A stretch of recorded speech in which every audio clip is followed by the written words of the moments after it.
یہ منصوبہ بندی ہی ہے کہ آپ نے جنوری اور فروری میں باضابطہ ہمارے لیے سنگ باضابطہ ایودھیا کے میلے میں ہمارے لیے بورڈ لگا دیے گئے، مسلمانوں کی انٹری نہیں ہوگی۔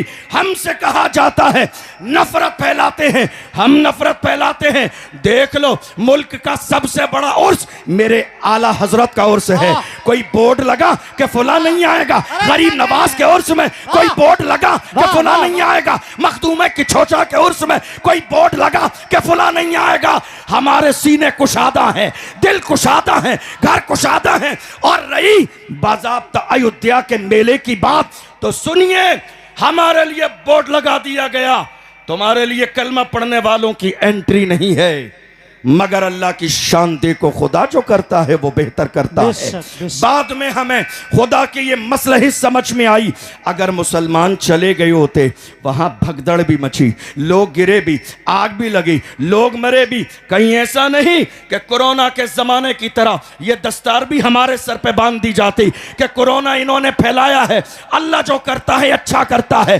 ہمارے نام کا بورڈ لگا دیا گیا، انٹری نہیں ہوگی، مگر زمانے نے دیکھا جب مچی بھگدڑ، لوگ مرنے لگے، تو یہی کلمہ پڑھنے والے مسلمان تھے جنہوں نے دل کے دروازے بھی کھولے، مسجدوں کے دروازے کھولے، گھر کے دروازے کھولے اور کہا کھانا تمہارے لیے، پانی تمہارے لیے، باتھ روم تمہارے لیے، بستر تمہارے لیے، چین تمہارے لیے، سکون تمہارے لیے۔ تب جا کے ان دشمنوں نے کہا ہم نے تمہیں آنے نہ دیا مگر تم نے بستر لگا دیے، تو مسلمانوں نے کہا وہ تمہارا کردار تھا، یہ محمد عربی کے غلاموں کا کردار۔ بہت اچھے، زندہ باد زندہ باد۔ میں خود ابھی آیا تو آتے وقت میں آپ یقین جانیے مجھے جنکشن سے لے کر یہاں تک آنے میں تقریباً 2-2.5 گھنٹے لگے، اللہ، مگر میں پریشان نہیں تھا کسی بھی طور پر، رشک ہو رہا تھا حضور کے غلاموں کو دیکھ کر، امام احمد رضا کے غلاموں کو دیکھ کر۔ الحمدللہ موجودہ دور میں اعلیٰ حضرت کے زمانے کے بزرگوں میں پوری دنیا کے اندر سب سے زیادہ نام اگر لیا جاتا ہے تو امام احمد رضا کا نام لیا جاتا ہے۔ امام احمد رضا کے نام کے نعرے لگتے ہیں، اور کیوں نہ ہو جو مصطفیٰ کے غلام بنتے ہیں وہی زمانے کے امام بنتے ہیں۔ ہم اسی لیے تو کہتے ہیں عزت اسی کی جائے گی جو مصطفیٰ کی عزت کرے گا، تعظیم اسی کی جائے گی جو مصطفیٰ کی تعظیم کرے گا۔